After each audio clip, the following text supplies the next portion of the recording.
Every day, more than 17 veterans take their own lives. By building a gaming community that offers peer-to-peer counseling, GameCore is aiming for zero. Research shows that playing video games together offers social connection, stress relief, cognitive enhancement, and community building. On our Discord server, veterans, active duty service members, and supporters chat and game together.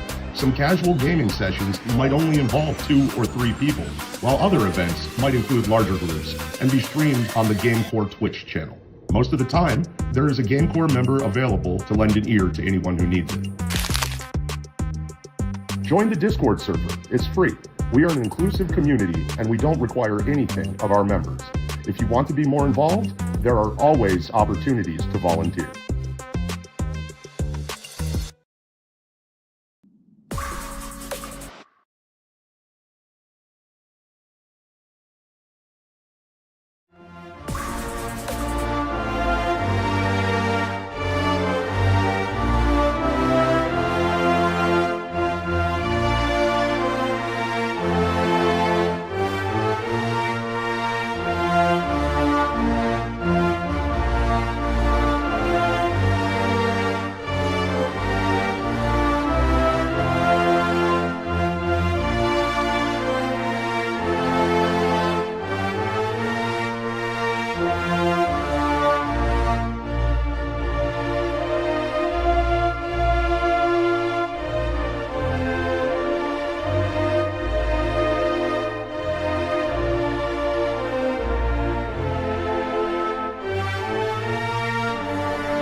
All right, welcome to the Tech4Troops Cup Series here on Wednesday nights on our IWM broadcast channel. We thank you so much for tuning in tonight. We are at, well, it's EchoPark now, but used to be Atlanta, but now it's EchoPark Speedway. And we are here with about 30-plus drivers tonight. John, should be a heck of a race tonight.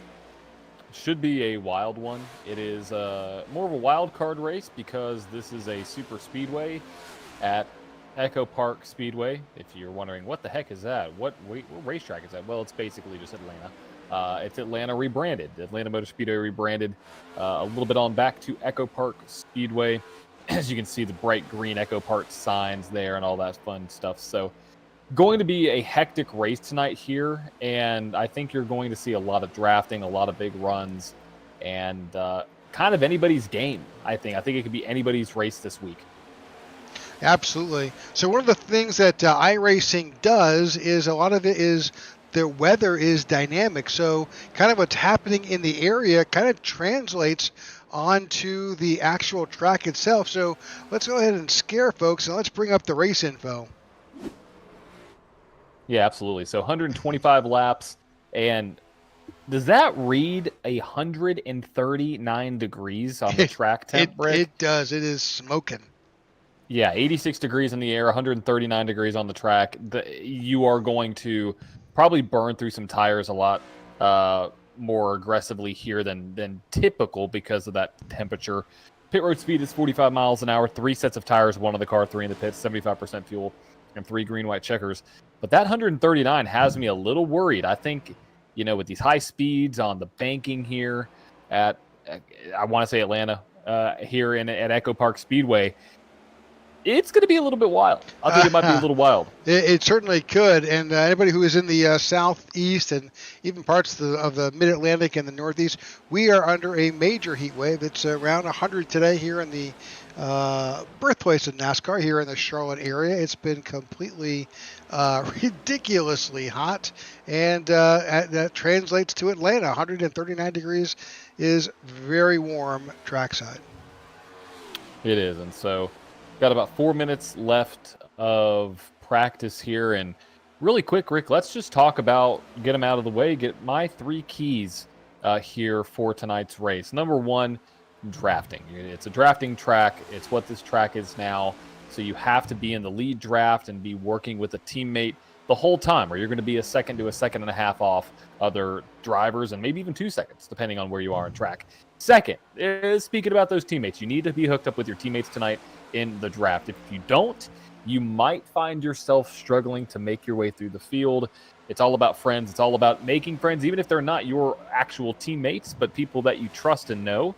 You got to make sure you stay around those. And then the big one, which really should be probably number 1, survive. We've seen a lot of major wrecks early in practice, and I think a lot of that is, 1, because it's practice, but 2, because of these conditions. And we've seen the track be a little bit more slick than usual, and these drivers are going to push, because this is a race where if you are outside of those playoff spots, if you're in the 10th, 11th, 12th, 13th range on back, this is your chance to make your way into the playoffs and win and lock yourself in.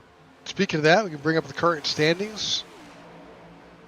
Yeah, Marcus Adams still at the top of the board, Kyle Smalley, Walker Thomas, with Wyatt Gray, Paleshi, Weaver, Call, Johnston, Brown, and Caldwell, all your winners here.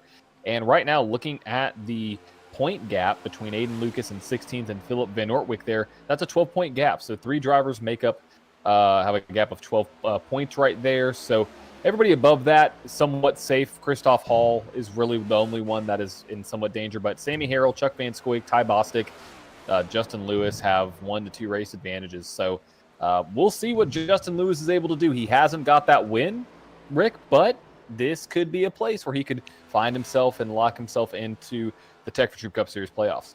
Well, there's 9 races left before we hit to the playoffs, so lots of opportunity ahead. So you've got a lot of guys who'd like to secure that win and get in the playoffs and not have to worry each week if they make points. But then again, also, it's an opportunity for someone that's not in the top 20 to make it happen. And, a couple of things that are coming up is that next week we are at Grant Park for the Chicago Street Race.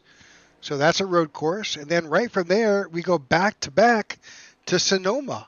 So 2 street races, 2 road courses rather, in a row.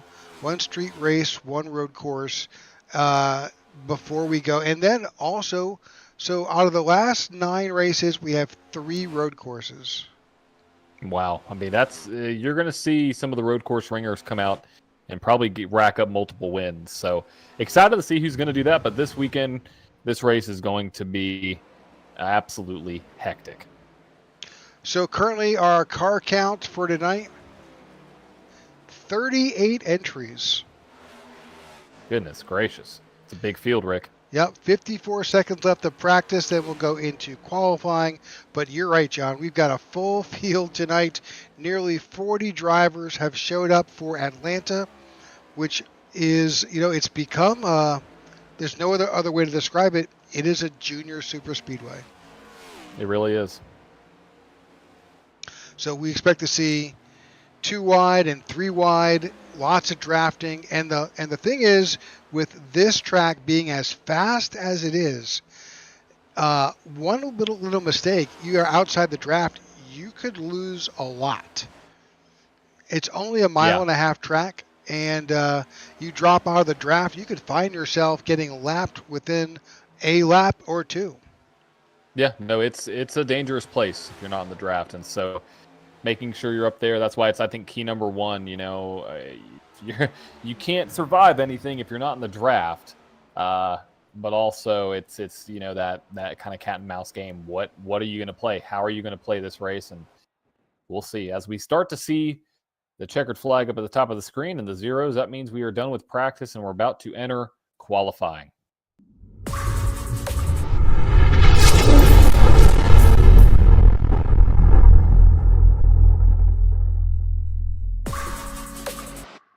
All right, we are about to start our drivers qualifying. I think we can see Ty Bostic. He's getting underway.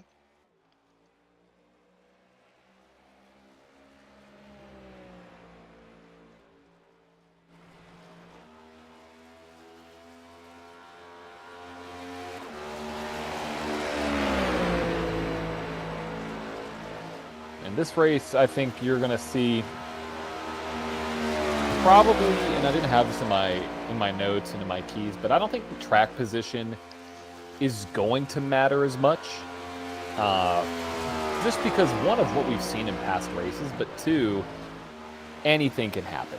You know, you may have some drivers who start in the back that want to be as aggressive as you know what to try to make it to the front. You may have some drivers who want to go to the front and then, you know, find their way towards the back just because they want to, you know, avoid the inevitable. So I think this race is going to be a mix of, you know, slight track position, but really just staying out of danger. As we see Ty Bostic rounding out turn 4 right now, and that number 22 going below that line, trying to run as fast as he can. Currently sitting P1, but he's one of the only cars that has turned a lap. But that is a great lap for Ty Bostic. Luke Bullard tops it though with a 31.618. I think we'll see a lot of times in that 31 to begin to populate now.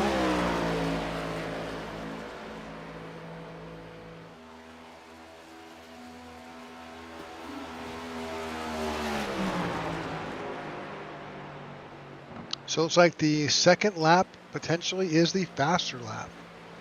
Yeah, I think you're right. Number of drivers have not made their way out onto the track as of yet.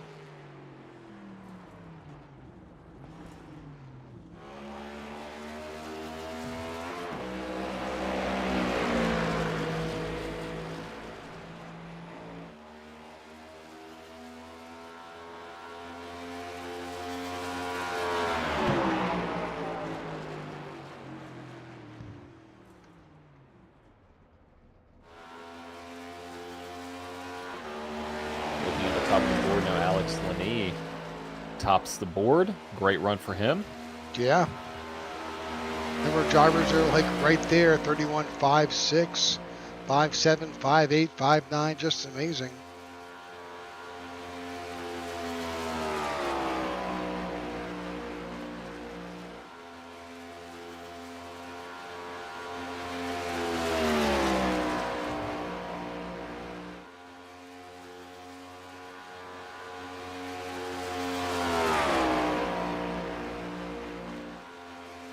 And I think this is where you're going to start to see sort of who can make their way to the top of the board quick. You know, is it going to be a driver on lap 1? Is it going to be lap 2? You know, that's going to be the question between who can run a fast lap and who can be consistent. So, yeah, right now, Alex Lamy, top of the board, might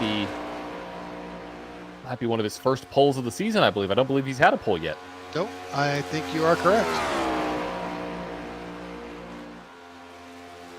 So just about a minute. Just headed in the same direction. Just about a minute left of qualifying. Number of drivers have not qualified. That's interesting to me because I'm curious to why. I mean, I guess, you know, staying in the back, sure. But again, I think I'd want to be up kind of near the front, you know, kind of avoid all the chaos. I don't know. We've seen wrecks happen at the front of the field. See a driver doing some donuts, maybe.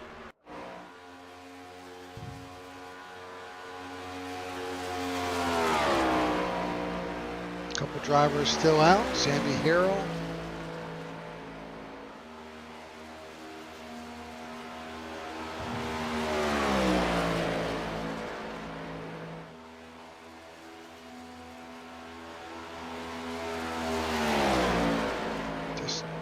few seconds left. Hope he gets his lap in. It may be close. Might be. I don't know. He did not make it. I don't know if he got it.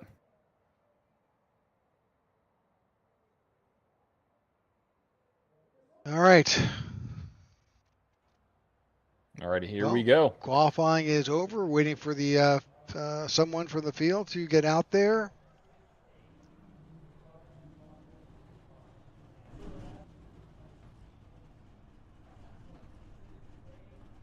There we go. We're starting to see the field populate now.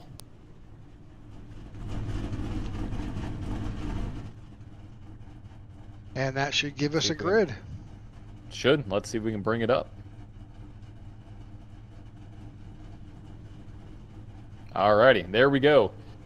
Here's your starting lineup for tonight's Tech4Troops Cup Series race from EchoPark Speedway, the Quaker State 200, brought to you by the IWM Broadcast Network, Tech4Troops, and Go Racing Diecast. Wyatt Gray barely beats out Alex Lenny for the pole there, with Maxwell Caldwell starting in third, Matthew Wood starting in fourth, Garrett Johnston starting in fifth, Todd Merkel starting in sixth, Zach Lindgren starting in seventh, Greg Stone in eighth, Matthew Gretchen starting in ninth, and John Ledger starts in 10th.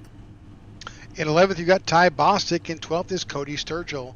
In 13th, William Karen. In 14th is Luke Bullard. 15th is Aiden Lucas, and Justin Horton finds himself in 16th. Jeremy Brown in 17th with Robert Ramirez in 18th. Marco Bruby in 19th, and Christoph Hall in 20th. In 21st, you have Zach Allen with Philip Van Nortwick starting in 22nd. Ryan D. Cook in 23rd, Pete Woodrum starting in the 24th spot. In 25th, Sammy Harrell with Marcus Adams to his outside, your current championship and point leader. Jared Wishart there starting in 27th, Kyle Smalley all the way back there in 28th, Walker Thomas in 29th, and Justin Lewis in 30th. In 31st, Chuck Van Scoik. 32nd is Andrew Pileshi. Michael Anthony finds himself in 33rd, Jordan Weaver 34th, Tracy Powers in 35th, Aaron Jackson in 36th, Brad D. Peters in 37th, and David Watts in 38th. All those drivers chose not to qualify. That's interesting. I mean, that's a decent amount of drivers there, Rick. Oh yeah.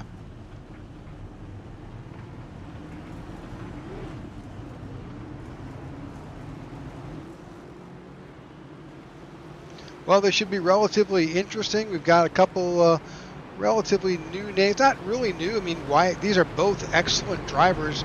Wyatt Gray in the 71 finds himself up on the pole. Wyatt's an experienced driver. Should be very interesting. Should be. I'm curious to see how this first little bit of action is going to be when we get going in turn one, because we've seen some pretty hectic starts here in the Tech4Troops Cup Series. Well, with a full field like we've got, 38 drivers here, it is going to be a wild one.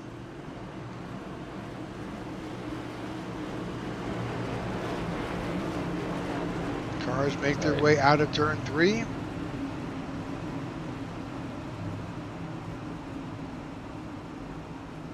And here we go. Two teammates, 1 and 2. They're about to enter, I guess, the EchoPark restart zone here at Atlanta and EchoPark, and green flag in the air early on. See some cars bobbing and weaving, but we're about to make our way into turn number 1 as the teammates connect 71 and 42 in the front. Yeah, iRacing has updated this track, and it does say the EchoPark restart zone. That's going to be weird to say. Weird to get that in our vernacular. As you can see, we got 3 wide, though, a little bit on further in the back. I believe that's John Ledger making a high line attempt. Or maybe he's just falling back.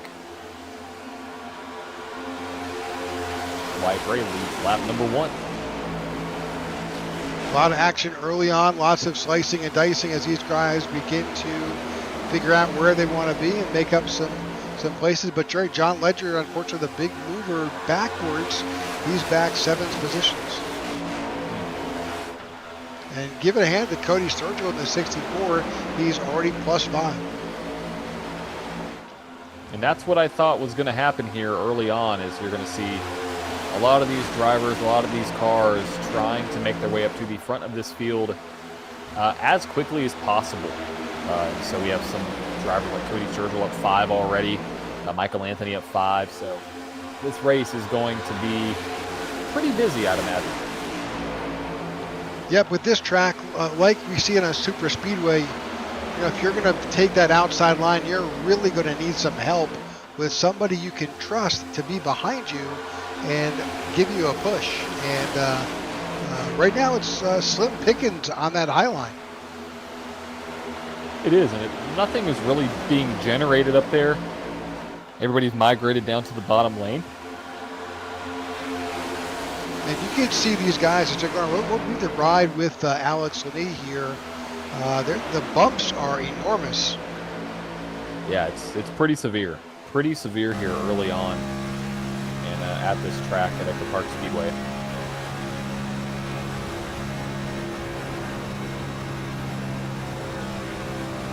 See right there, it gets a little loose actually. And with this new update that came out recently on iRacing, I don't know if it's just me, but it looks like the rear end is a little bit more squared off on that Chevrolet. Yep.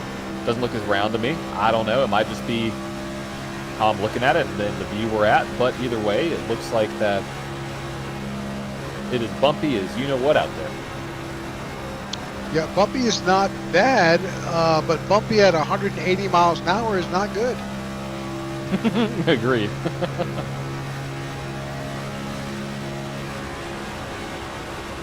So nearly 185 at the end of the backstretch. Wow.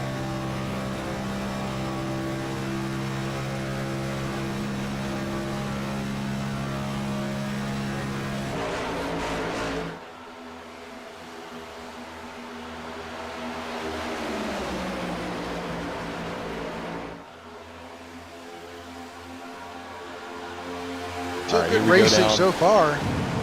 Yeah, we're already 7 laps in, Rick. I mean, it's going by pretty quick here.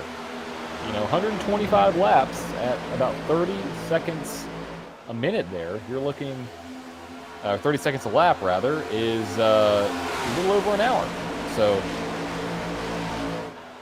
what are we talking about fuel mileage? Have you done that calculation yet, John? I have not done that fuel calculation yet, but we are at 1.5 miles, and it is a super speedway. I suspect probably in the 40-ish range.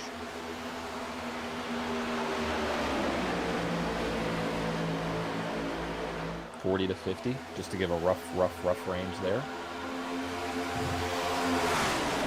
But again, we're already 9 laps complete, almost 10% through the race. I want to give a shout out to Lorraine. Thank you for always watching and cheering on Ty and John. John Ledger, that is. But at the front, Wyatt Gray, Alex Lee, Maxwell Caldwell, Garrett Johnson, and Matthew Gretchen. Your top 5 with Cody Sturgill, Zach Lindgren, Matthew Wood, Todd Merkel, and Justin Horton now. Your current top 10 drivers in blue are all drivers who have won. But Rick, I'm noticing a trend here. We've had 9 to 10 different winners this season. Only 3 of them are in the top 20. The rest of them are in the back. Yes, isn't it? They must know something. But Walker Thomas, Kyle Smalley, Marcus Adams, Andrew Pileshi, they're all at the end. Oh, got a car on the inside. I think it's like the 18. Justin got a little Horton. loose. Yep, got a little loose. Looks like he is all good. Have to check his driver's suit after that. Need some Tide. Clean it. Absolutely. Had to do it. It was too good. Too good. It was a layup. It was a layup. But really quick, if you look on back, there's a second pack that is formed. That is about 5.5 to 6 seconds back, starting with Walker Thomas. And it's all previous winners almost. All the way in that second pack. Rick, they know something that we don't know. I wonder if it's maybe a fuel strategy game. Maybe they're just playing the typical, stay in the back, don't want to be involved in any issues in the super speedway style game. I think that's it. I mean, this league does not do stage points. There's nothing that's going to prevent them from. They're right there. They're pretty much just a little bit off the leaders. Cautions. Oh, one is sideways. Yeah, he saved it, but this is something we talked about in the pre-race. You see that when they repainted this track, they made it very clear. There is a white, a red, and a white stripe that's right there at the point at which the racing surface meets the apron, and you do not want to touch that at all. Now, you will see drivers cut through that as they go through the tri-oval on the front stretch, but even that is a little sketchy. It is super slick and easy to get this car unsettled. It is, and we saw that right there, and I'm kind of shocked because I didn't think he touched it very much, but I guess he did, because that car just shot sideways and he saved it. Great save for the one. But this second pack is about 6.5 seconds back now of this lead pack. They're just minding their own business, minding their own time in the race. But you're seeing you're seeing that they're not really gaining. Let's go break up some gap information.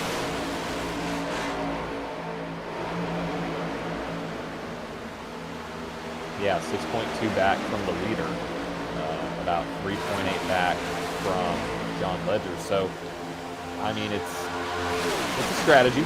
Yeah, I mean, they're completely disorganized. It. It's not like they said, okay, here's what we're going to do. We're going to run nose to tail, and we're going to, get up there. But they're not. They're just kind of moseying along, there's no organization. They're just turning laps, which is okay. It is, and I think the thing is people are like, well, they're not being organized. Like, aren't they going to lose some time? I mean, yeah, they might. But also, they're staying out of the big one. That could happen. And also, there's the one. Is that the one sideways again? I think that was the 54, David Watts. He just bailed carefully, and he's back there. Gotcha. But you see, these cars are. I mean, I know the track was hot, but I mean, these cars seem to be very, very loose tonight. Maybe you need to ride on board the one car, see what he's feeling inside that machine, as we are approaching pretty hot track temps right there. You can see it start to increase. Still 134 degrees on track. Yeah. Yep. So you want to go on board with the one car, Walker Thomas? Yeah. Yeah. Let's see what he's seeing back there. His car has been loosey-goosey. Our eyes are on that. We saw Justin Horton in the 18. He was kind of off the racing surface a bit, but we're watching that little orange stripe on his steering wheel. See just how much he's having to battle that car. Yeah, I mean, right there on exit, he kind of snapped. He had to overcorrect, had to correct it just a little bit there. Right there, see, he kind of got tight. Back down to the bottom. Not too bad, but on entry here, I'm curious to see how it reacts. So there he is. He left it to the right about here. Right there. It seems that the car wants... Yeah. I don't know if that's just the draft. I don't know if that's the dirty air. I mean, it almost seems like the front end's kind of pushing a little bit on exit when he gets right up close to the back of the car, because turn 4 seems fine. Yeah, it's like wanting to step out a little bit. Yeah, what we're referring to is, if you're like, what in the world are these people saying?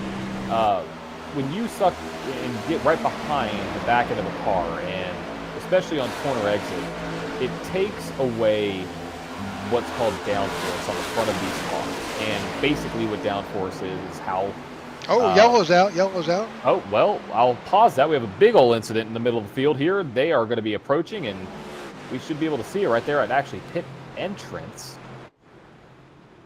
Oh, we still got cars involved. We got them stacking up, all bouncing all off of each other. 29 is around. What in the world happened here? I don't see major damage yet on anybody's car, but you never know.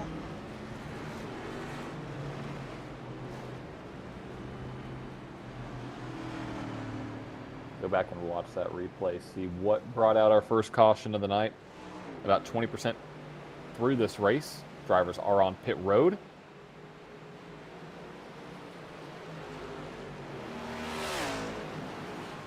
I think it might have happened a little bit up. Oh, yeah. Right there. At the front. At the front of the field. See, that's a prime example of how the front of the field can be pretty treacherous. I think it was maybe those two cars up in front. There they are. Yeah, we need a... I don't know who that is going backwards down the front stretch. I think that's the 94 of Maxwell Caldwell. Yeah, I think you're right. All right. Look at the 21 behind. That's Wood. It really looked like the car just stepped out on him.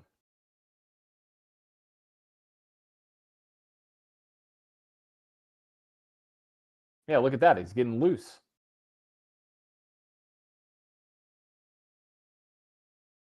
And then 21 tries to go high. Yeah, tried to avoid it. That pulls in Aiden Lucas.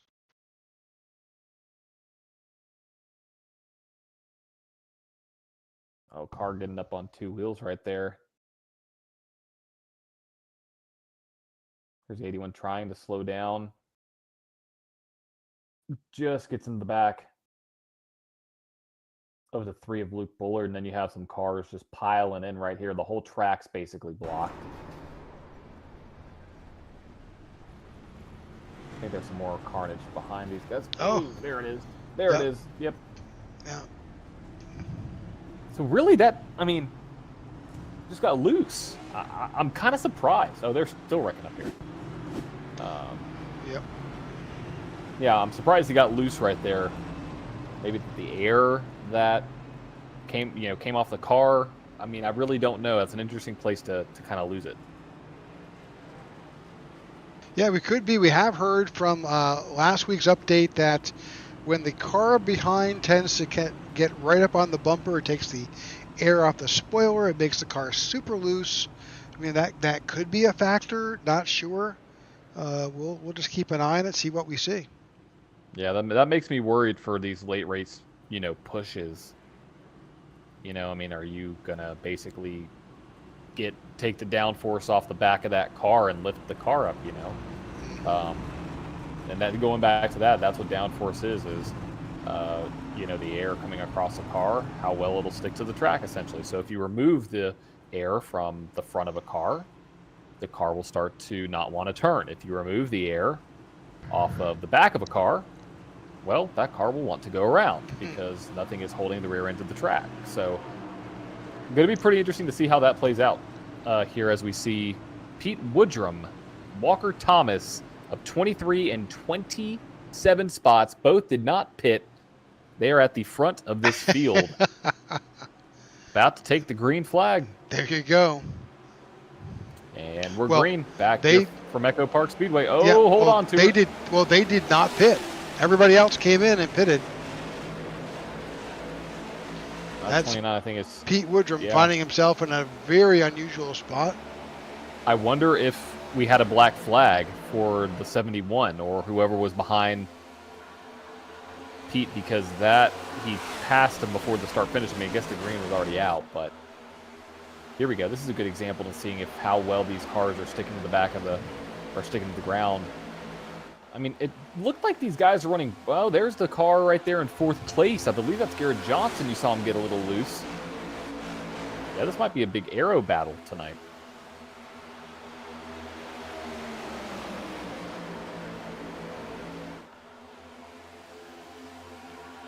Looks like that's the 4 of Matthew Gretchen going to the high side, trying to make something work, and nobody really wants to go with him. So he's kind of, 64 got loose.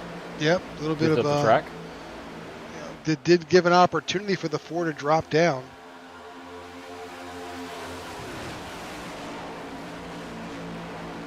It's a yellow car of Todd Merkel trying to make his way up. He's too wide. He's got the 55 of Zach Lindgren behind him in that top line with Ty Bostic right there, as well as the 99 of Marco Berube. See the 98 get a little loose, and yeah, this might become a little bit of an arrow battle. It's a little squirrely out there. That's the only way I could describe it. Yeah. Especially when you get, like, right there. See the 55 and the 98.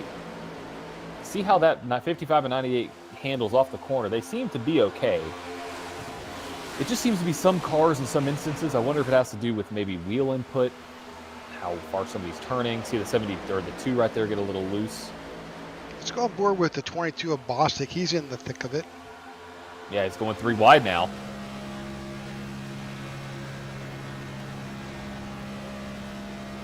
Oh, we're wrecking in the back. Todd Merkel sideways, up against the wall. Believe he's spinning down. Caution is out.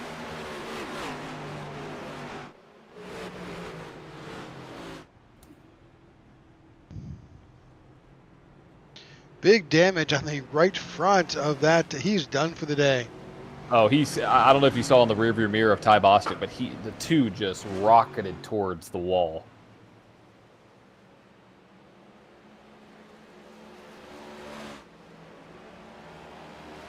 That was a 2 of Todd Merkel. Oh, he got hit from the 5.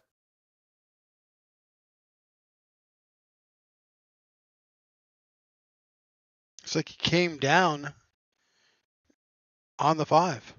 Yeah. I think the 5 just shot him right back up the track. He hung on to it, but then right here is where he loses it. There's that right front damage. Tracy Powers had no place to go with the 13.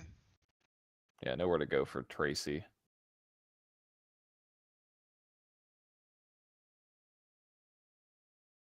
David nowhere Watts. to go for David. Yeah, 81. That's jeez. It's William Curran. Yeah.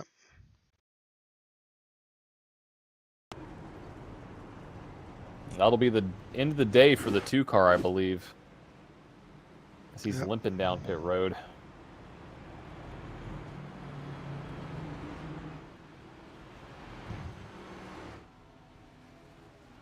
So we are lap 30. We are seeing fuel-only stops for the majority of the field.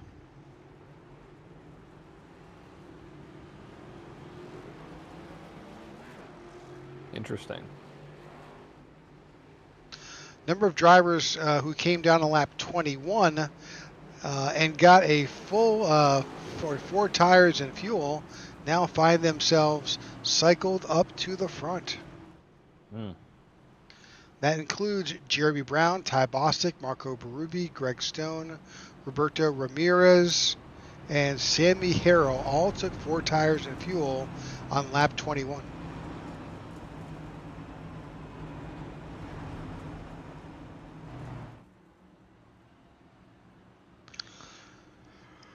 All right. Well, thanks for tuning in to the IWM broadcast of the Tech4Troops Cup Series Quaker State 200 here in the EchoPark Speedway in Atlanta. We appreciate all of you who have joined us, and if you haven't subscribed to our channel, we would certainly appreciate it if you would. We appreciate the family of viewers who tune in, maybe not each and every week, but certainly there, and those who watch us on replay later.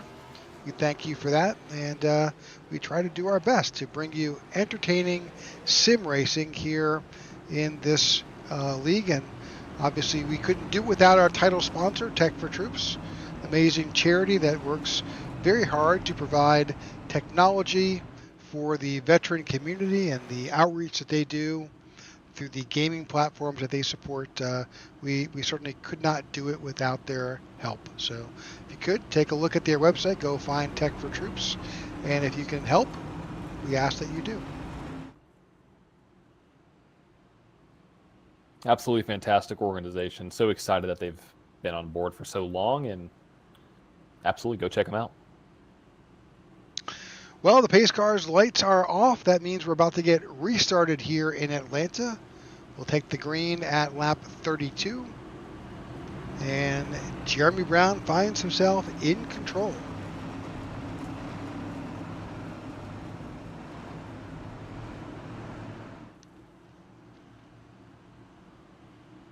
He'll have Ty Bostic to the outside. Marco Berube up in row 2 with Greg Stone.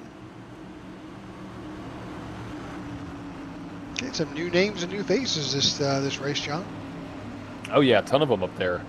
Front 7, almost a combined position gain of almost 15 to 20 spots. Green flag back in the air. Jeremy Brown and Ty Bostic, as we see the lines start to kind of go everywhere, really. As the 07 is up there at the front now. 07 Jeremy Brown up 16 spots. And Marco Berube. It's in P2. Number of drivers still on pit road making repairs. That includes Matthew Wood, Todd Merkel, Tracy Powers, and David Watts.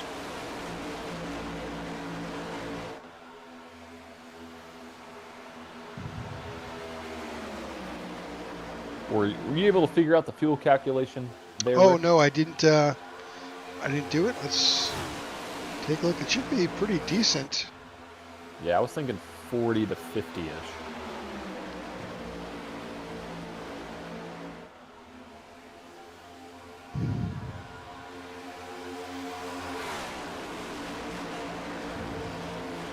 That is what my calculator is saying, at least.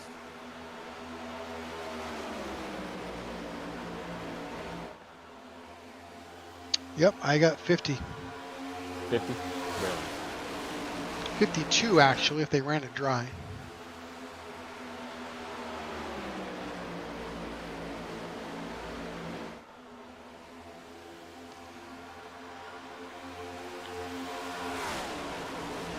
But a lot of that depends on the number that we use for miles per gallon.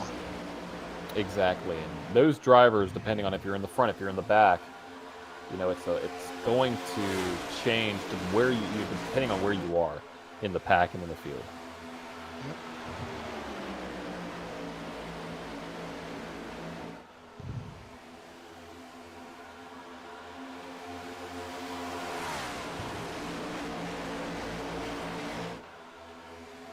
All right, we're going to take a quick commercial break. You won't miss anything. We'll be side by side, but we certainly appreciate you tuning in to the IWM Broadcast Network. Hello, my name is Jack Raymondson. I manage business development here at Tech4Troops, and I'm my second year with this amazing veteran nonprofit owned and operated by veterans for veterans. I served in the U.S. Marine Corps as an amphibious assault crewman from 1992 to 1996. I also served in the U.S. Coast Guard from 2002 to 2007, joining after 9/11 as an operations specialist, then serving as an instructor at Coast Guard Training Center, Yorktown. I also spent many years as a first responder volunteering as an EMT and fireman.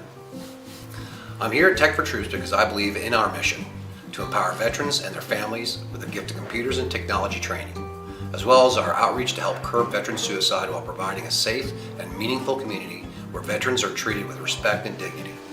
We are aiming for zero veteran suicide through gaming and other program opportunities. We help veterans regain a new sense of purpose and help them see they have a brighter future ahead of them. It truly is an honor and my pleasure to serve my fellow veterans and help give them a leg up.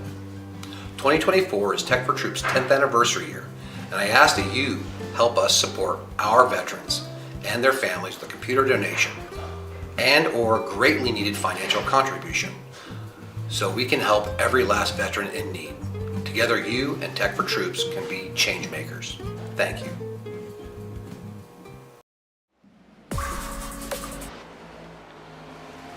All right, welcome back. Lap 39 here underway. Great battles going on all over the track.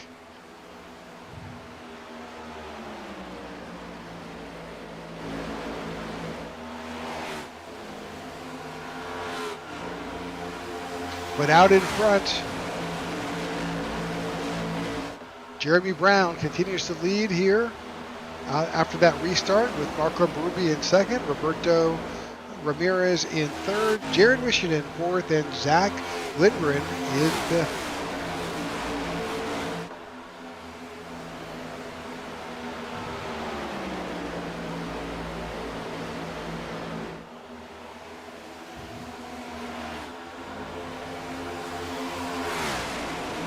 looks like they got a little bit of a challenge up at the front there. It does. And So Rick, the I think we 41. may see. Yeah, I think we may see this race go from a day to a night race. Look at how you see the shadows on the track. The sun is setting here in Atlanta. Dang it, EchoPark. it's still Atlanta. Well, technically south. Yeah, it's track is cooling off a little bit. You've got it's technically 4:30 in the afternoon, but that's things happen differently in the iRacing world. Yeah, so kind of giving you a little insight of how this works. You can actually choose how fast you want the actual time to pass. You could do 1x, which is normal time, normal 60 seconds every minute. Obviously, when you have 2 times speed, so you can get in basically double speed, double time. Yeah, I think you can even do 4x there. And so right now we're sitting there at 2x. So with how this race is going, we may finish this race at sunset the way it's looking.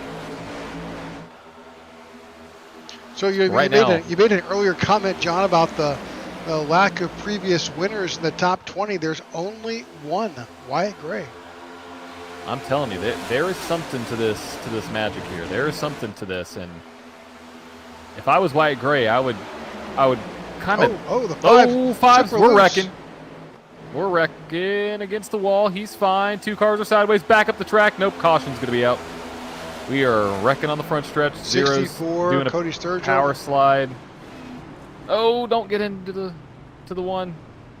Goodness gracious, Rick. These cars look extremely loose. Yeah, absolutely. I mean, like I don't think that really should have happened.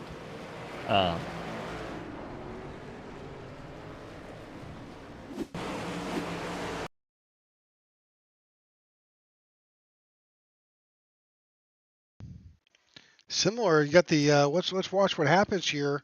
You got the 81 of William Corinne right there behind him. He's not particularly close. You did see the 81 back out of the throttle. I guess the 5 probably already knew he was loose. 81, no real place to go. Tries to go up, but you never want to go up. No. He survives. See the 5 hugging the safer barrier.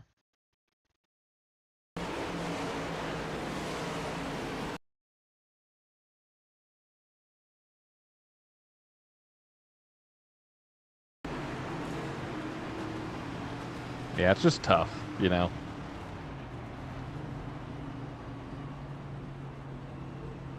of drivers spun out.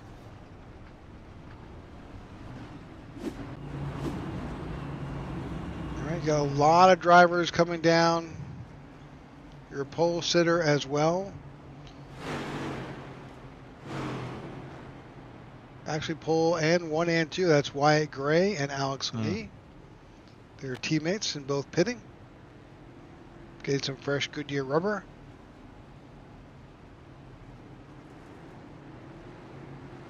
I think that's a good call. Yep.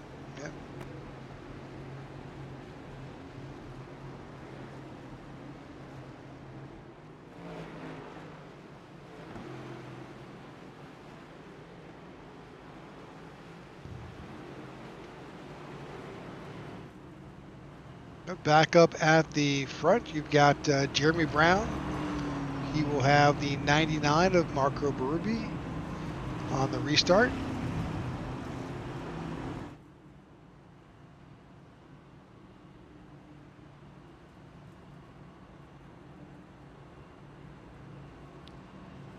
Yeah, we're almost at the 40% mark of this race, and looking at the way that this fuel strategy game is being played, you have drivers who pit last on 21 in the top 4, then drivers who pit on lap 29, 5th, 6th, 7th, and a couple cars made their way down pit road just then. And everybody else pit on lap 45. Some drivers going a little bit more just to top it off. So, this fuel stint right here could extend to be just a one-stopper or a one-stop left for all these guys that are pitting right now. Yeah. So the drivers I'm kind of worried about, Jeremy Brown, Marco Berube, I mean, He pitted last on gonna lap be tight. 21. Yeah. Assuming 50 plus, that's figure with the cautions, that's at least to lap 75, lap 80. So they will have to, they could have to come back in. Well, it may just work out, you know. Yeah, it's going to be close. I like the strategy, but I'd rather have more fuel now than to run it all the way to the end. So, because I don't think we're going to. This is going to be our last caution. I think with the way that we've seen these incidents happen and the drivers getting loose in the middle of the corners with no fault to their own, I think that we could see this race turn into where you have a caution come out here probably lap 80, and that's going to be the last stop of the day unless drivers come in and try to get tires, which I think also could play into a role of, the strategy. If you're sliding around as much as these guys are, you're probably wearing more, or you are wearing more tires. So we shall see. We shall see two new drivers. Well, they were on the top of the boards and 1 and 2 last time. You got Jeremy Brown, Marco Berube. It looked like Marco Berube was not ready. That low line got a great jump there as we make our way into turn 1 again. Yeah, Jeremy Brown with Roberto Ramirez right there on his tail with the 81, who luckily escaped. Oh, the 99 goes around. Oh, he's not saved it, but he's not on the track. He's locked it up. Still going. That's going to separate this field immensely there, Rick. No caution, but Marco Berube involved. Cody Sturgill, I think, also went off track, but we stayed under green. Wow.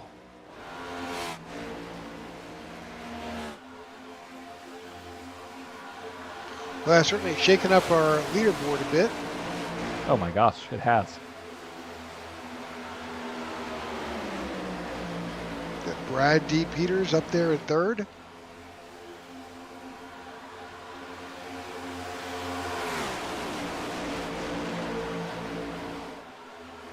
Yeah, William Corinne up there in fourth, and Sammy Harrell, Jared Wishing up 19 and 20 spots. We got a lot of big movers, mainly because of strategy. But Rick, we got a pretty decent-sized pack right here of roughly 15 cars that are battling it out right there. See the 41 get loose right at the corner entrance. Oh, man. These guys are pushing it to the limit. We'll be right along board with Brad Peters here sitting in third place. See what he sees.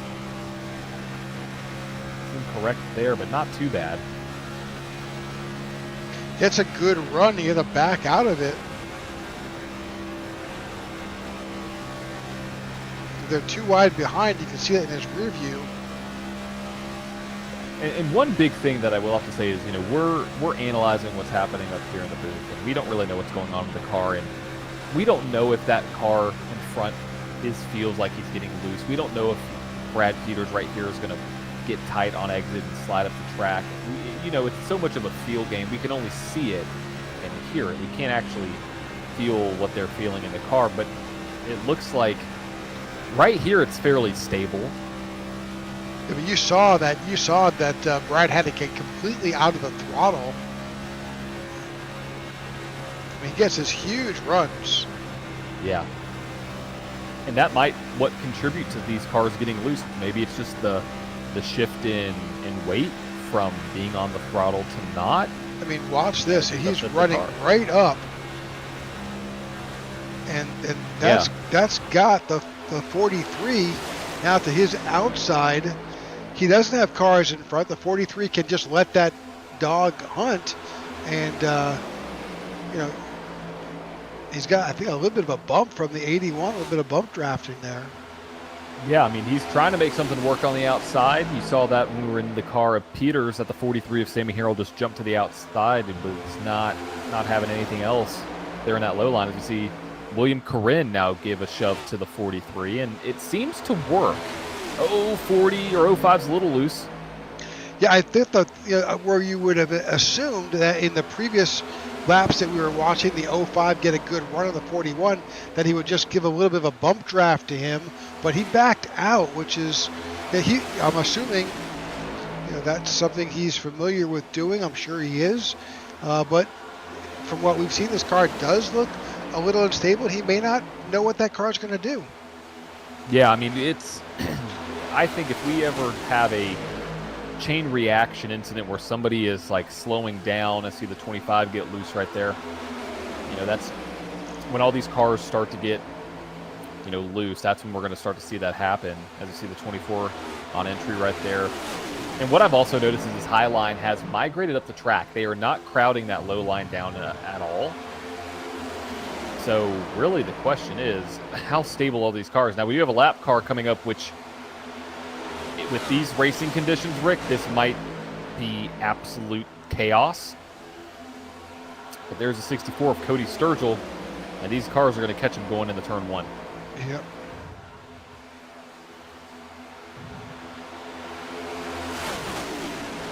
Sturgill would be the first car 1 lap down, but look at that. I mean, he's just... The field did not just blow past him like I thought they would. 3 wide. Oh, 64 sideways. Well, leader's the wrecking. leader. Oh, save it. No, hold on to the leader, it. The leader held it. Why? That's so... I don't know if you want to go back and take a look, but it just like the car got loose all of a sudden. It was just loose. There was nothing there. Yeah. Well, this is...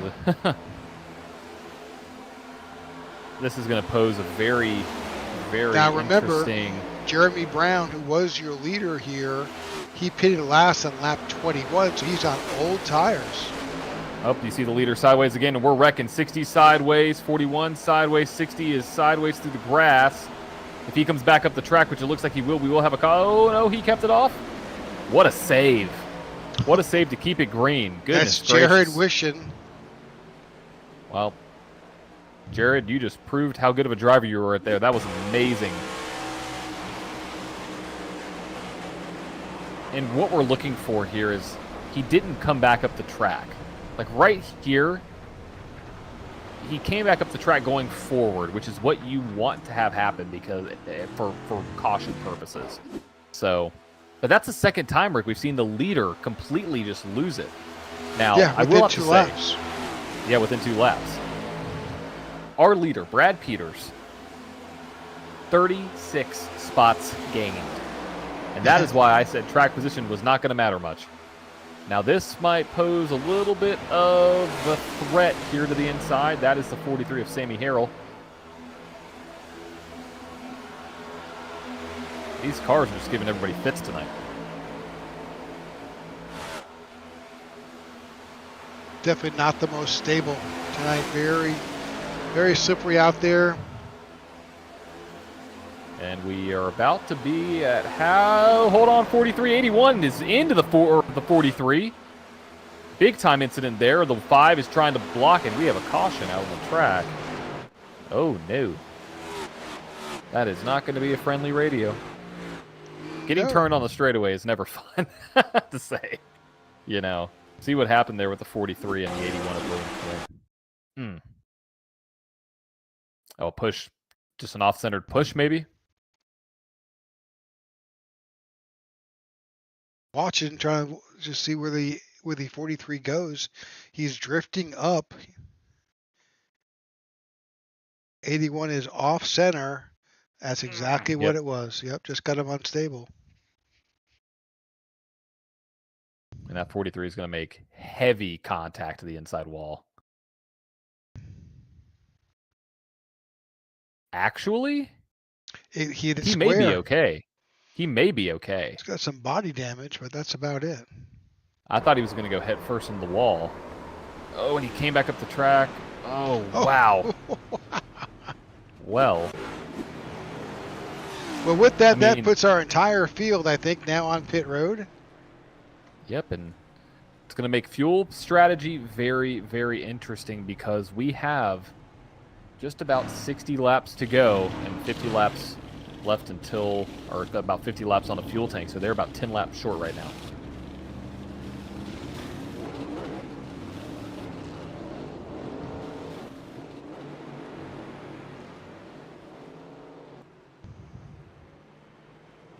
Well, I think just like you said earlier, everybody's expecting that the caution flag may fly again.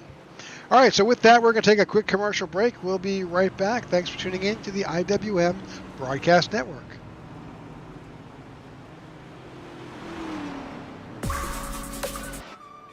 Are you looking for a way to safely and securely dispose of your old electronic devices? Why not donate them to Tech4Troops?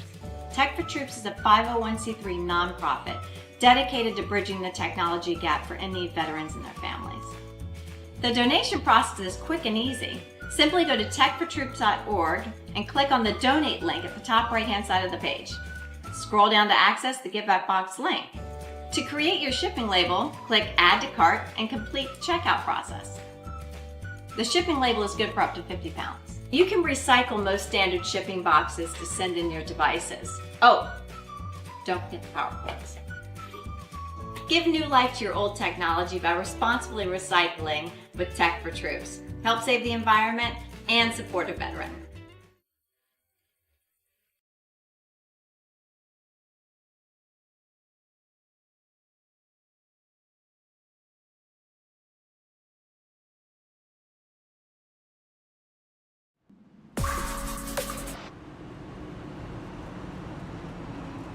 All right, welcome back. We're under caution for just the fourth time tonight. Lap 64, just almost. Yeah, we are at the halfway point. Sorry, my math is gone today. It's been one of those days. But the lights are off on our pace car. We'll be back underway, and the driver that will be out front in control is the 05 of Brad D. Peters. He will be the control car. He will have Alex Laney to his outside in the 43. Alex was our pole sitter. And this is a tale of opposites. Alex to the outside was on the pole.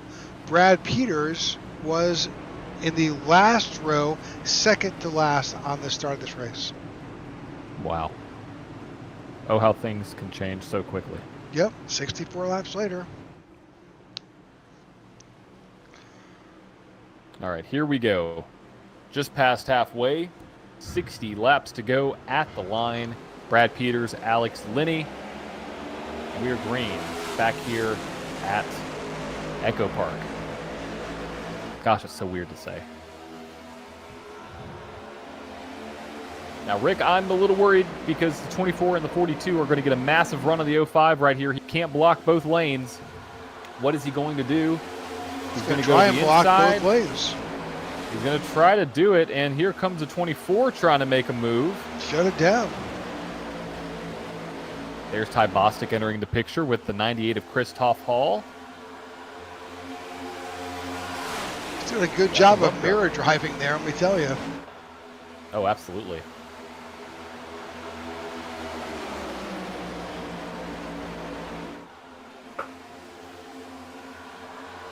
I think this 24 is going to get a pretty big run. He's going to go to the inside, going into turn 3, wanting to take that lead over. Philip Vanderwick out front here. Van Nortwick. Gosh, I did it again. He's gonna get honest about that. Van Nortwick. And here we go, the 42 now. Yeah, it's not over. 42 takes the outside. A little bit of pressure. You know what you can see, John, and it'd probably be clearer if this was a night race. The setups of these cars is provided by iRacing. And it looks like that left front is dragging a little bit on the track. You'll see faint sparks fly as that car goes through some of these corners out of that left front suspension. I'll see if I can point it out, like right there a little bit, right there. Oh, that's a good catch. Yeah, it is dragging. That's a great catch. So that might be why we're having so many issues. Yeah. So what that's telling you is that undercarriage, that suspension system is super low on these cars, and it's making contact with the racing surface, which imparts drag and will unseat that car a bit. Great. Good one. As you see the 43, I believe, go down. No, that is the 05 with Brad Peters going down to the low line, trying to take control of this race again. Battling the 42 of Alex Linney at the front of this field. But no, I think that's a great point. Great point. Because it's going to be across the board. Oh, we're 3 wide. Hold on to her. Oh, okay, we're good. A little loose behind there. I think that was 71.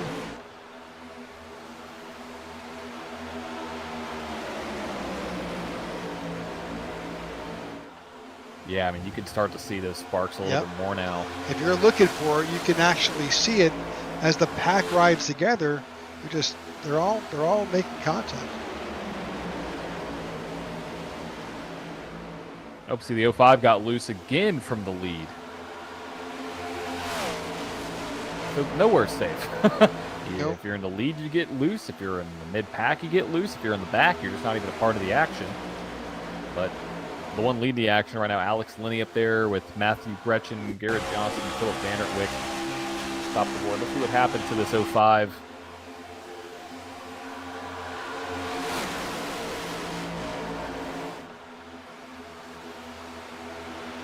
Right there.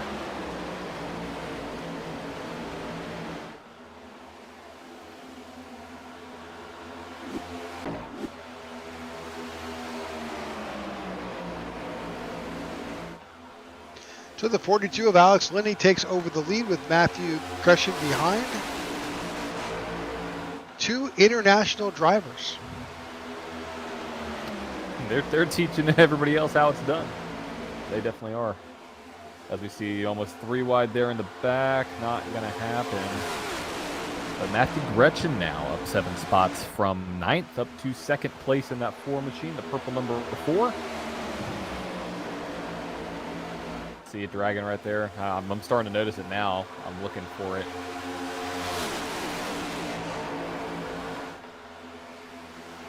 And that 07, that's gutsy. We've seen drivers make that exact same move and get loose. And what I've noticed, Rick, is I was just going to say drivers on the top line aren't getting loose. Well, I take that statement back. It looks like both lines are dealing with it, but the pushes are getting a little bit bigger now. The outside line has started to form up a little bit more as you see them coming out of turn number 2 right now. That back patch has been minding their business back there. We're starting to see some drivers somewhat make their way up to the front. Look at Kyle Smalley up to 17th. 04 sideways. He's going to dare taking off. He's holding on to it. And we're still sideways in the middle here, 3 wide. Still 3 wide there. John Ledger about 5 cars back from the leader. They got it all sorted out. But Rick, I want to say we have entered our fuel window. So if you pit now, you can make it to the end of the race. But I mean, the way these cars are handling, I think we might have another caution. Yeah, we've had opportunities for cautions twice, and the drivers kept it together, and we did not go under caution. But you're right, super easy. You can see how one could come out. But at some point, most of these drivers pitted on lap 62. So 50 laps gets them to 112. So they may just they got time, Yep.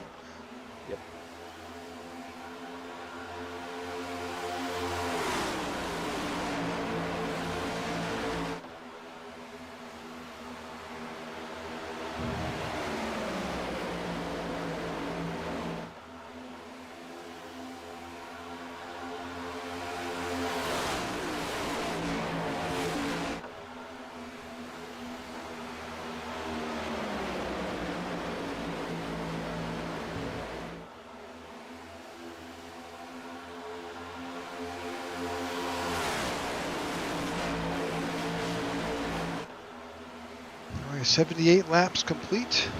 Alex Linney, your leader in that 42.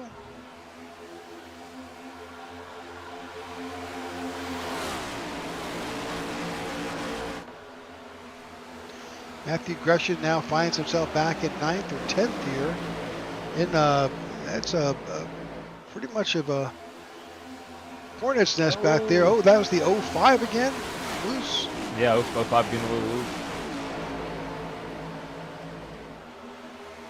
And now, as I'm paying attention to this, it almost seems like specific cars in very specific instances that are getting loose. As you see a driver on the apron, not sure who that is.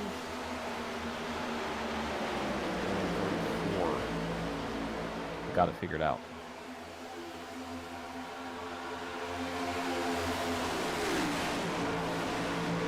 I don't know how they did that. That was the 4 that dropped off and tried to cut the corner on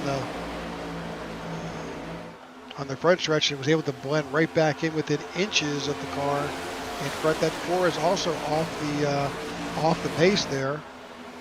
Yeah, he is. Not sure what's happening with the 4 machine, but he is now making his way to the back. Maybe, oh, car up in the wall. That is the 46. That's Ryan Cook. No caution. Keeps it up there. No caution. Still green. He's going to have a long way around to get to the pits. And what I'm seeing now, Rick, is... Go ahead. No, I'm saying with right front damage. Oh, yeah. Maybe he'll stay out? I don't know. I would doubt it, but you never know. You have to enter pit road on the backstretch now, so... Yeah, you decide to stay out, yeah. Yep, and right now we have the top 26 cars, top 25 cars separated by 3.42 seconds. That pack has formed back up here at Atlanta. Yeah, there are a number of stragglers out there as well.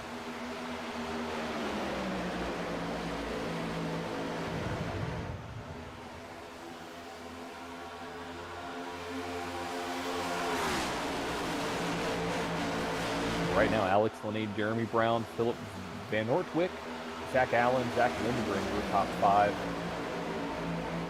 White Gray, Ty Bostic, Roberto Ramirez, Kyle Smalley, and Garrett Johnston now were top 10. And we're starting to see a little bit more blue populate in that chart. And that means some of the previous winners are making their way up through this field. Oh, car in the wall up front.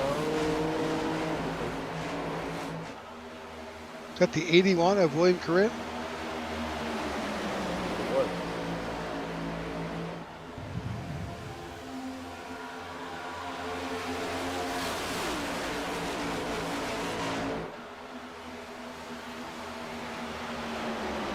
Kind of watching this hornet's nest back there with Aiden Lucas, the 81 of William Corinne.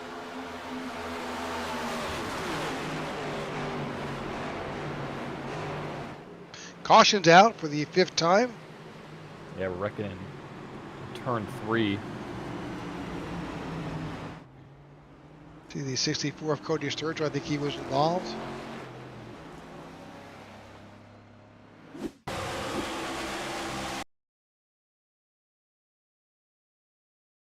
Oh, but contact with the 4.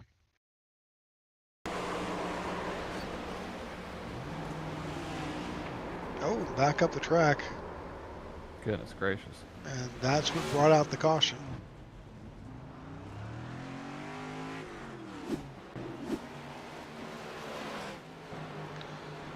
All right, with that, we are seeing the entire field on pit road for the final stop of the night.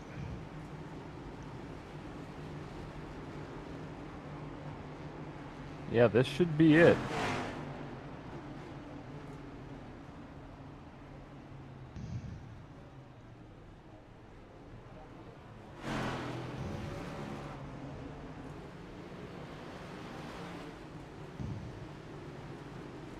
Busy pit road in the 42 of Alex Lanade holds his spot. Wyatt Gray comes out in 2nd. Ty Bostic 3rd. Roberto Ramirez in 4th. And Garrett Johnston out in 5th.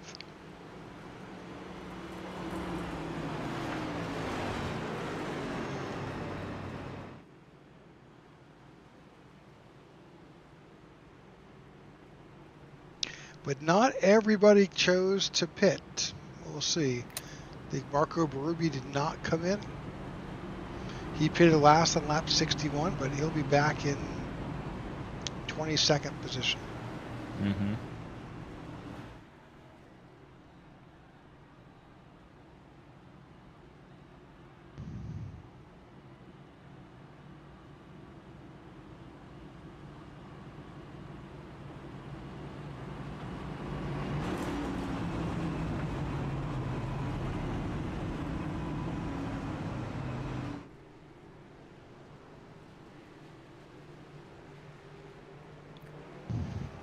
Well, this should be the last stop. And at the front of this field, you have Alex, Lenny, Wyatt Gray. I'm very curious as we now look at some of the biggest movers. You know, Brad Peters up 26 up to 11th. Michael Anthony up 25th to 8th.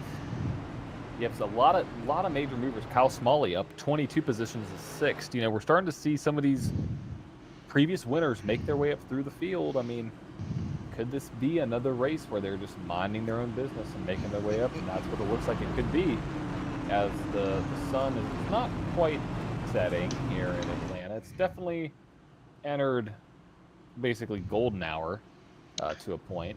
Yep, got some shadows. Yeah, track looks pretty bright.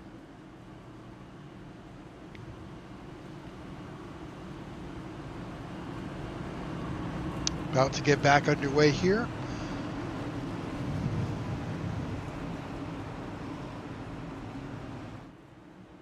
Got 38 laps to go in the Quaker State 200 Tech4Troops Cup Series event here at EchoPark.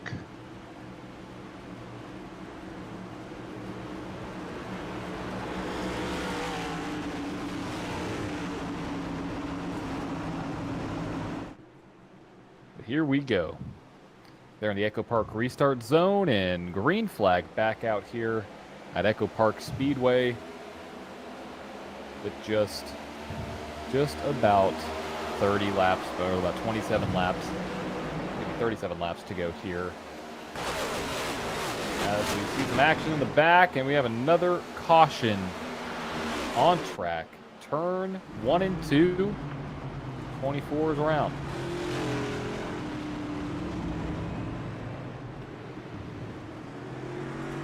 There was some significant damage, I think, on that 24. I need to go back and look and see what exactly happened. Oh, there's a lot of contact. Misshift. Yeah, looks like a misshift or something caused that.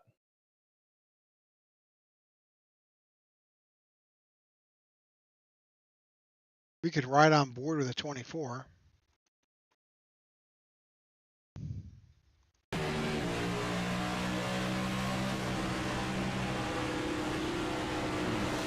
Yes. Oh, yeah. Couldn't get out of third gear. Nope, just along for the ride at that point.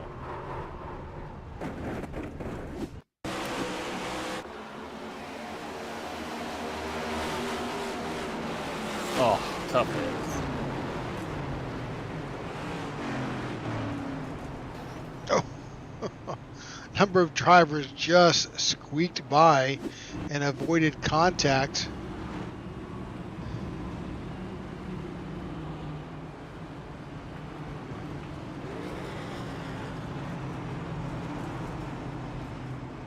About half the field making their way in. Well, with that, we're going to take another commercial break. We'll be right back.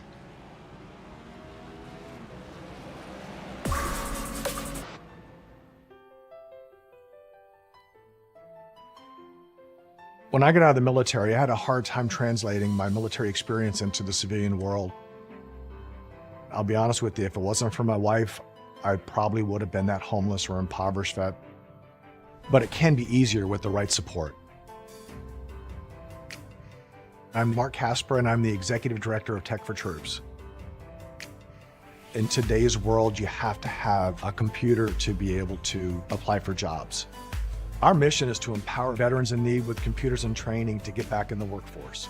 Here at Tech4Troops, we're here to push you forward to get you back to where you want to be in life. When the veterans come in, I teach them everything you could think of that's done with a computer. I want them to feel that this is a tool that's going to help them get their life back.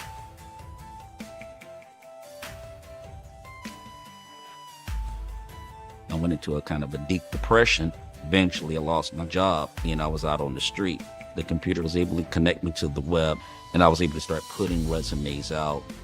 And you have to have these small building blocks to get from point A to point B.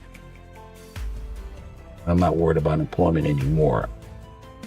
The need is great. and we want to be able to support our veterans across the nation.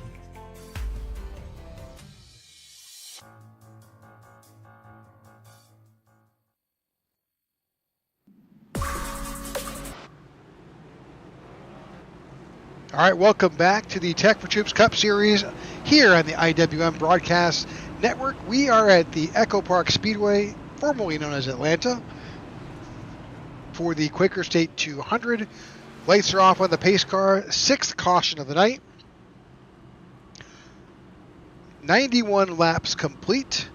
We are just 34 laps away from calling this one. Right now, your leader, Alex Laney, out in front. He's got Wyatt Gray. Those are teammates, I think, to the outside. Ty Bostic, Roberto Ramirez in row 2, Garrett Johnson, Kyle Smalley in row 3. Yeah, it's gonna be somewhat hectic with this field. Everybody can make it on fuel. We got drivers just decided to take tires. Some didn't. 2 drivers who have retired, the 5 of Greg Stone and the 13 of Tracy Powers. Those are both the result of incidents. A couple drivers still on pit road, also because of incidents. The 12 of Aaron Jackson and the 2 of Todd Merkel. But other than that, 34 competitors are out there still competing. Yeah, it's anybody's race. All right, here we go. They're in the Geico restart zone, and green flag back out here at EchoPark Speedway. 2 teammates out front. How well are they going to be organized? I bet that top car, 71, is going to drop down. And he doesn't. Maybe they're not teammates. Maybe. If they're not teammates, then they definitely paid the same designer to make those cars. But they're getting a great push on that high side. We may... Ooh, there it is. There's a... Down 71 to get in front of the 42. Here comes Ty Bostic on the inside line, trying to capture third place from the 41 of Roberto Ramirez.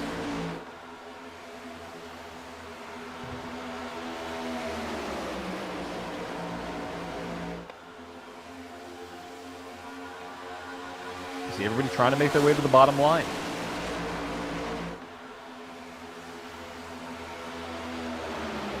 I don't see those drivers. They're not in the in our Discord, so we can't tell if they're in the same group.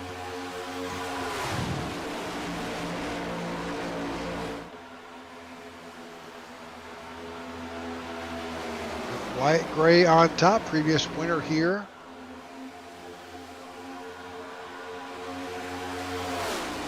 As tick-tock, these laps continue to tick away.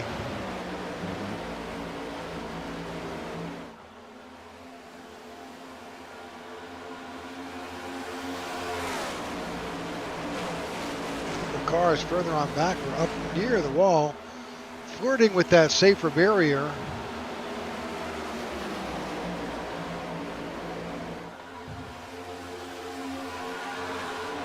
Hey, you don't want to get too high there, you know? Definitely not the time to be high.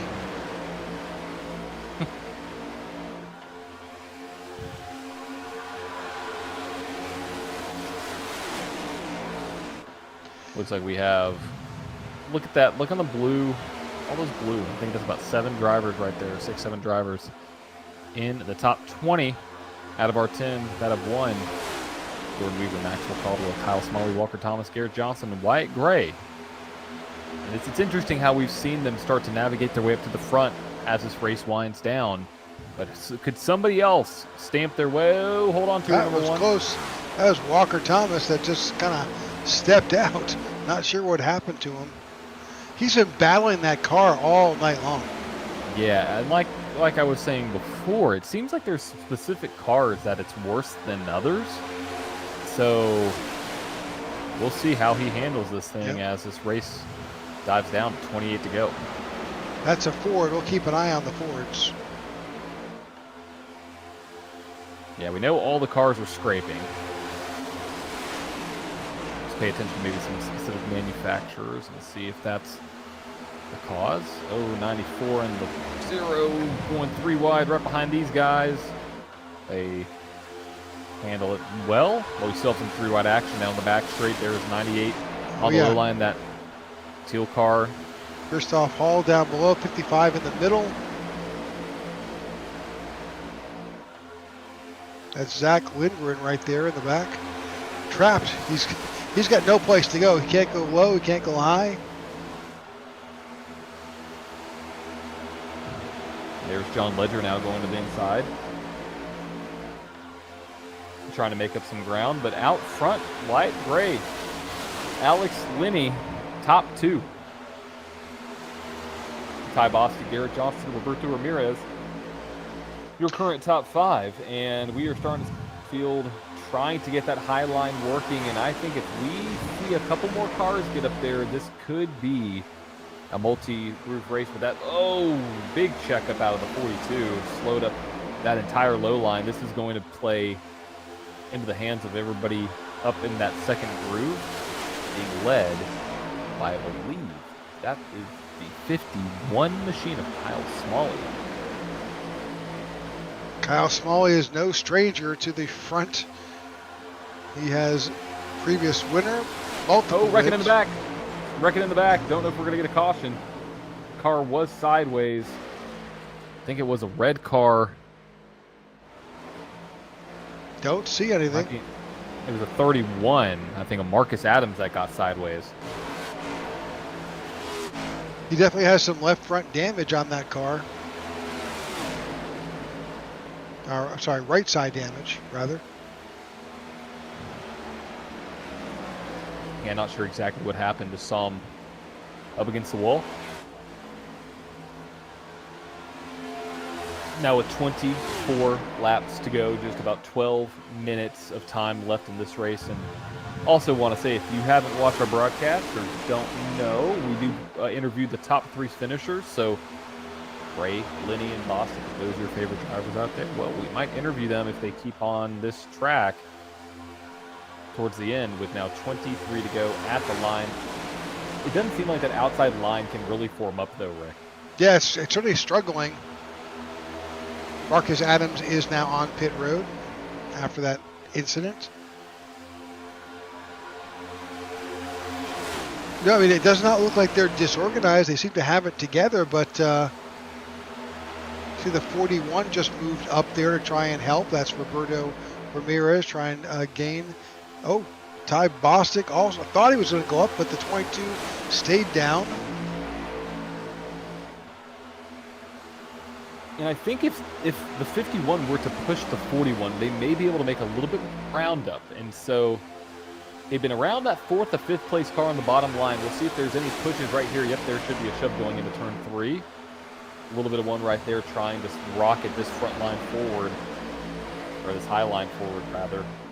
Now with 22 coming to 21 to go at the line.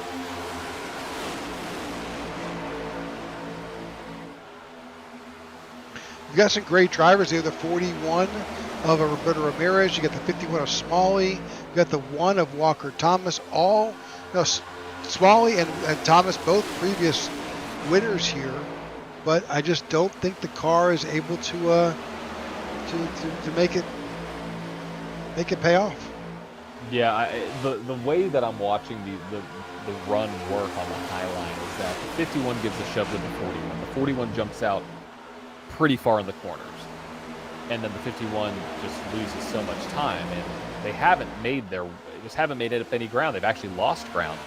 Well, Rick, I want to talk about some of the bigger movers of the race. 28 spots up to 5th is Michael Anthony. Chuck Van Scoik up 23 spots. So is Justin Lewis. And so you're starting to see Michael Anthony, up 28 spots right there. This is becoming a race where we're starting to see some drivers migrate to the front. And with 19 to go, it still is anybody's game, anybody's race, as we see the 24 there, Philip Van Noordwijk. Path where we start to see some 3 wide. Oh, hold on to it. This is Harry. 4 wide. Don't do that. 41. Oh, 41's wrecking. Hold on. No, we're wrecking. The 3's into the 1. We're still. Oh, we're still 34 wrecking now. is going around. That's going to bring out the 51. caution flag. Oh, I think John somebody just Ledger hit up just got. top. Yep, John Ledger unfortunately got taken out by Aiden Lucas. Fortunately for John, there was nothing he could do. So the 41 wrecked, the 51. My gosh. Goodness gracious.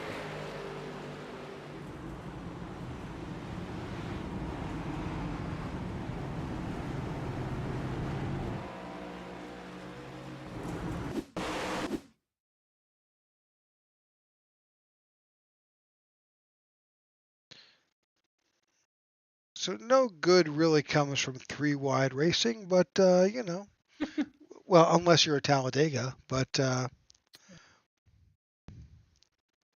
Yeah, what really happened here to make them go 3 wide? Okay, see the middle lane there. I mean, 7 kind of crowds. he's loose. That 41 is yeah, loose. he's coming down the track. And now he's way up the track here. 51's right there. Sliding around. Gets into the 23 and just nowhere to go. I mean, the 51's just a long ride. The 60 gets into the back of the 1 car, and so does the 3. They're going to spin to the inside. And then the 34 gets spun around here somehow. Oh, off the nose of the 81.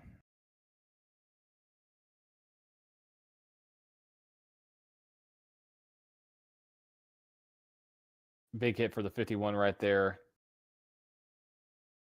34 is still foots in it, back up the track, right in front of John Ledger. Yep. Tough hit. And we do have about 40% of the field on pit road. Maybe getting some tires. I think it's a great call. Yep, could be, but they're so far back, they're going to come out for those on pit road 23rd on back. And we haven't seen passing work. No. I mean, granted, we have seen a number of drivers, that are up at the front. However, I think that was done under pit stops and, trying to take advantage. But, Right. Passing is hard.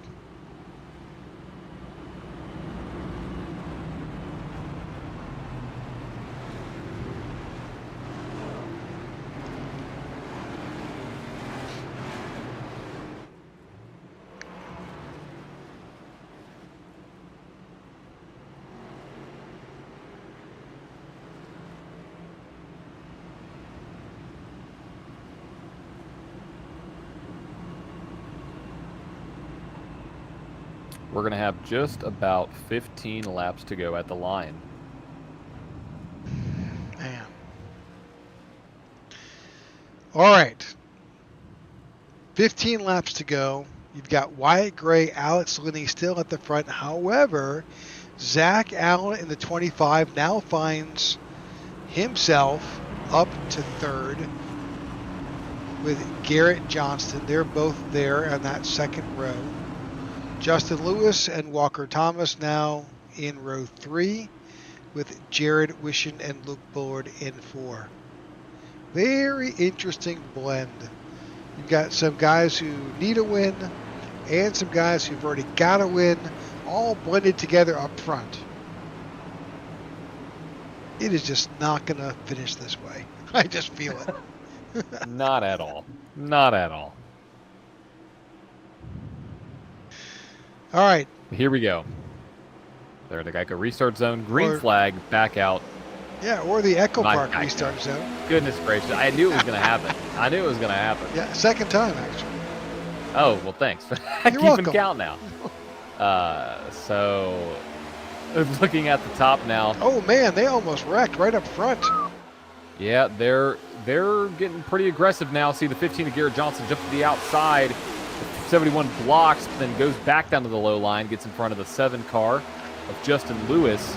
We've talked about in the pre-race, could this be his weekend and could this be his day to win and lock himself into the Tech4Troops Cup Series playoffs? He's looking to the outside, not going to take it.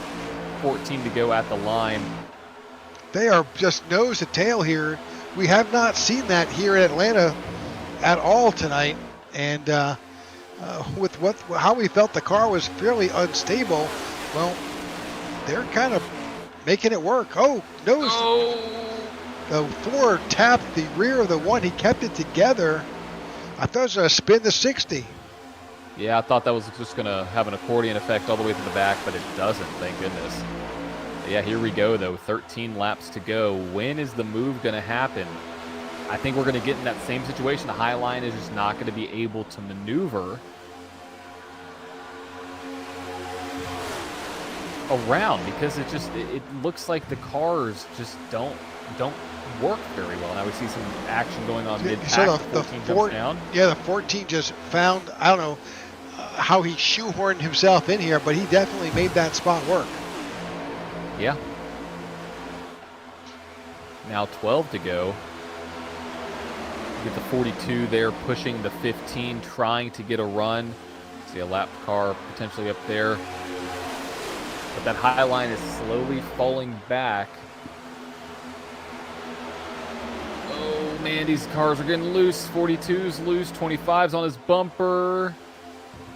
Or not 3 wide yet, but we are right there. The 1. Oh, hold on to her. 3 wide. Number 1. Yep. Doing a good job there. That's going to push the 15 on back. Second car in that top line, but now the 1 of Walker Thomas leads the high line, and obviously don't want to forget about the leaders of the 71 of Wyatt Gray and the 7 of Justin Lewis, but this action right here is pretty intense. Jared Wishon recovering nicely after that incident with the whoa. Don't come back. Oh, going around. Oh, we're wrecking. We're wrecking. There it is. Oh, that's a big one. Oh man, that's a big wreck. Almost took out the pace car too. Yeah, 43 and the 3 involved. It looked like they had it all saved, but then somebody got hooked. Yeah, until they didn't. Yeah, until they didn't. All right, now we're behind the 43, but it's not. You see the incident starts way up front, but they save it. The extended apron on the front stretch kind of allowed them, but comes back up. Looks like the 25. That's the 0. Hooked the 0. Let's get a different angle on this. Find a better shot of Jordan Weaver here.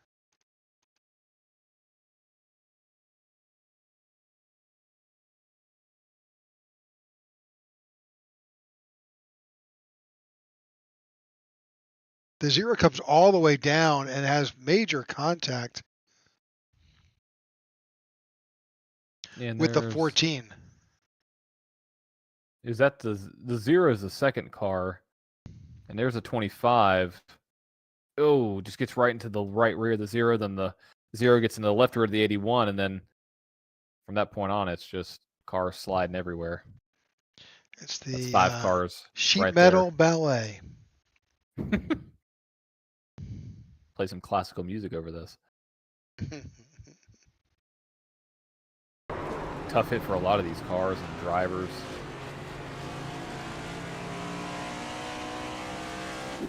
And that brings out our 8th caution of the night with 8 laps to go.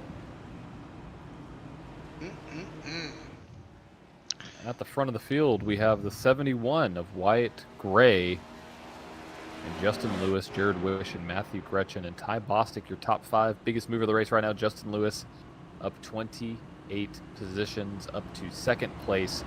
Can he get it done? He got it done in the All-Star race. We've seen him have great luck, but he hasn't. I don't think he's gotten that win yet, Rick, so. Well, we're going to take our last commercial break of the night. We appreciate you tuning in to our broadcast, and we will be right back. Are you looking to add to your diecast collection? Well, visit GoRacingDiecast.com. Explore one of the largest collections available with the options for pre-orders, new inventory, and the GOAT's personal collection for over 25 years. There's an option for every level of hobbyist. Ship direct. Personal custom diecasts are available. Shop the GOAT Racing merch store. And if you're a driver, apply for a sponsorship today. Turn your hobby into a passion and head on over and shop GoatRacingDiecast.com.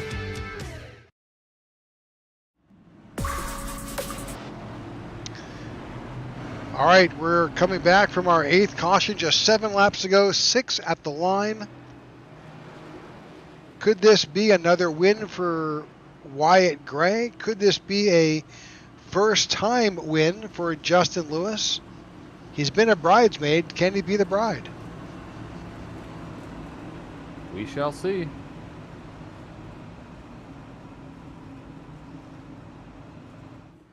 We shall see.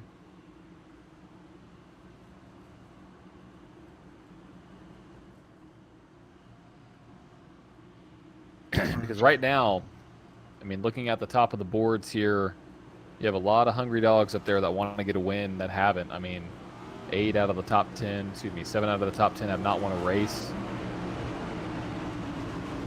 14 out of the top 20 haven't won a race. So I think that you have to be at the front of the field at the end of this, and I think you have to be in the bottom line. I think if the move, I don't think that outside line's going to have enough momentum unless they stay tucked in and they don't fall back. But that second car on the bottom line, I think they could be the one that is just sitting there waiting, playing this chess game. Mm-hmm. Right now, that's Jared Wishin right there. So we'll see what happens.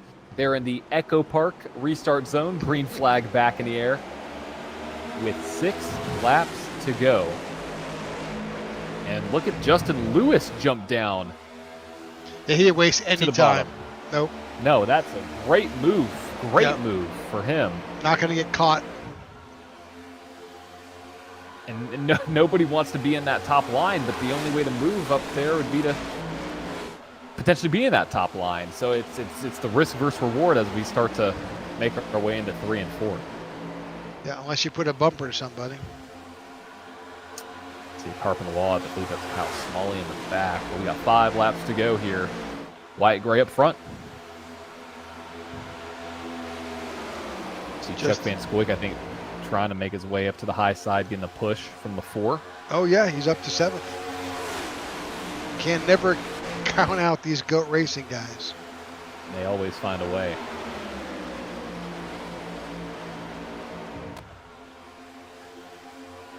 All right, 5 laps to go here at EchoPark Speedway here in the Quaker State 200 on the IWM network. Chuck just had a massive save in the middle of this field. I can't believe he got it saved, but he did. That's going to set this pack just a little bit further on back, but we got 4 laps to go here, now 3 to go at the line. I think the 7, I mean, if he is in a perfect opportunity to go into turn 3, try to make a move, probably have somebody go with him. He needs that to win 60 this race.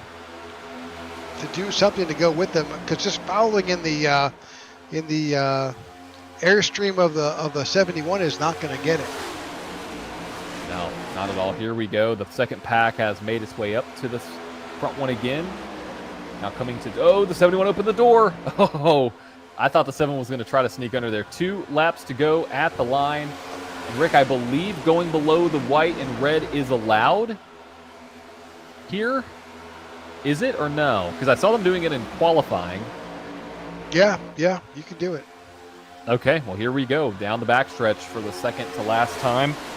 That 7 is starting to push that 71 out just a little bit. I don't think you can pass under the line. Got it. So that is off limits. Here we go. White, car sideways, staying forward. We're still going. How did he save that? That save of the day right there. For the 15 of Garrett Johnston, into 1 and 2 we go. That 7 is going to need to back off and get a run if he wants to pull off this slingshot move. We'll see if he's able to do it. Wyatt Gray goes to the high side a little bit, but 7 tries to get the 71 loose. He does. Oh, he turns. Oh, hold on to it. We are 3 wide at the line. Wyatt Gray wins the race. How does Wyatt Gray make that? That is crazy. Well, here's the thing. He went below the white and red, but he was wrecking, right? Yeah. So he didn't gain position. So you have to waive that. He didn't gain an advantage. But what a save. I think the 7 got the 71 loose. And there definitely was some, may have been some contact right there. But the 71 tried to save it. So he's holding on. 7 wound up in the 60. Comes back up the track. And this is an insanely close finish, Rick. Wow. I mean, you're talking about 1,000th of a second. Or 100th of a second, that is, rather. 100th of a second. Have a shot of the line itself. Got that shot. Look at that. 100th of a second. Wyatt Gray wins with Matthew Gretchen in P2. And Jared Wishon comes home in 3rd. What a finish. Wow. All right. I think we have race results.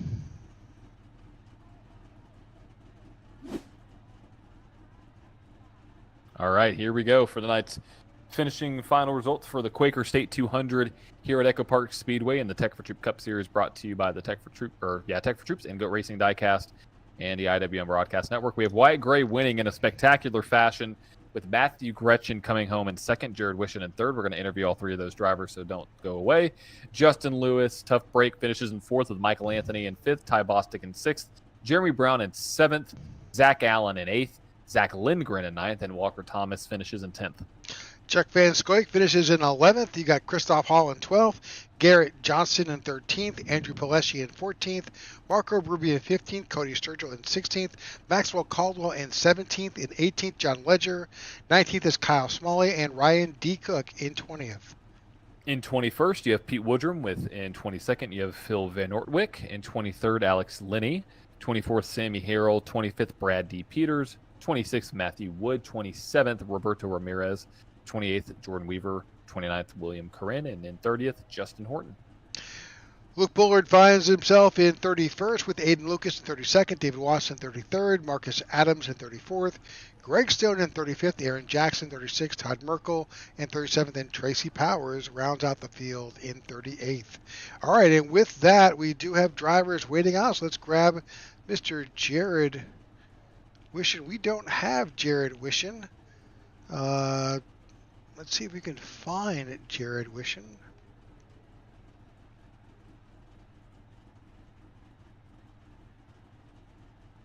Well, I don't believe, if you see him, John, I don't believe he is available. No, I don't see him either. I don't see him. All right, let's go ahead. Justin Lewis is in 4th, but let's go ahead and find Matthew.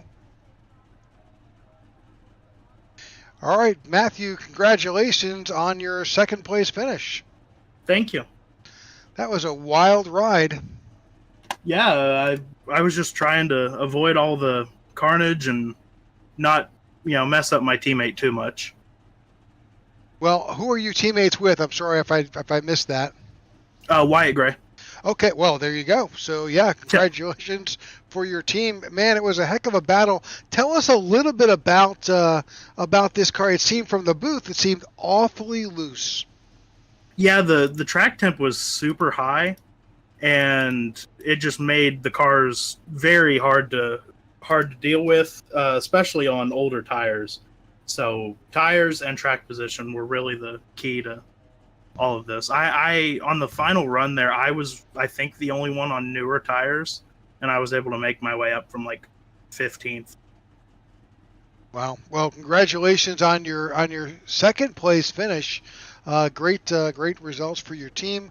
Any shout outs tonight? I want to shout out Nexus Esports, Factory Setups, Origami Studios, and all my teammates. There you go. All right, that's Matthew. Is it Grishin? Greekin. I learn something new every day. Matthew Greekin there. We'll get that right for next week, finishing in 2nd. And with that, and I did want to ask you, you have the, you just not everybody flies the flag of the Congo, but you have that on your profile. Yeah, it's just a funny thing I picked up from one of my friends. We'd always check the weather in the Republic of the Congo, so I just felt like I would put that there for fun. It's all good. It's all good. All right, that's Matthew Graken finishing in second, and with that, bring in his teammate, the winner of today's race, Wyatt Gray. Wyatt, congratulations. Thank you. That was a fun race, man. Man, we had to go back and replay the end because we thought you had it, and then obviously 300 yards from the start finish line, it's a melee. Yeah, I was trying so hard to predict that bottom the last few laps because it's really tight in the middle of the corner, but it's pretty loose coming out of the corner. So I had to really try hard, and I'll let Justin get to my inside. And when he got me loose coming out of 4, and I don't know how I saved it without lifting. I stayed full throttle while saving it, and somehow it didn't come around. Yeah, we were like, we had no idea how you saved that, and then it all. Luckily, where you were, it gave you a little bit of opportunity to recover, which you clearly did. And then your win over your teammate, .004. Yeah, I used the look right button, and I saw him coming fast. I knew I couldn't block it because I was going probably 20 miles an hour slower, but I was trying to get back up on the track, and luckily we had just enough speed to beat him out there. Well, congratulations that's another win.